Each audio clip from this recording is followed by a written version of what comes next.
Hello, আসসালামু আলাইকুম। কেমন আছেন সবাই? আশা করি সবাই ভালো আছেন। আজকে আমি আপনাদেরকে দেখাবো butter chicken recipe. Butter chicken রেসিপিতে কি লাগে চলুন দেখিয়ে দিই। এখানে নিয়েছি আমি আধা কেজি মুরগি, এটাকে আমি ভালোভাবে মেরিনেট করে নিয়েছি।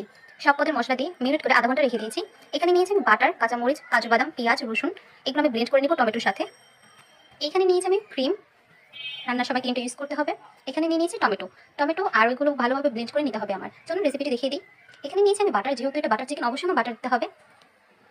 বাটার আমি চিকেনগুলো ভালোভাবে ভেজে নিব। খুব সুন্দর স্মেল আসছে, দেখতেই পাচ্ছেন আমি ভেজে নিয়েছি। এগুলো আমি হালকা ভেজে নিয়ে তারপর ব্লেন্ড করে নিব। ব্লেন্ড করতে হবে খুব সুন্দর মতো, যাতে দানা দানা ভাব না থাকে। দেখতেই পাচ্ছেন খুব সুন্দর হয়েছে।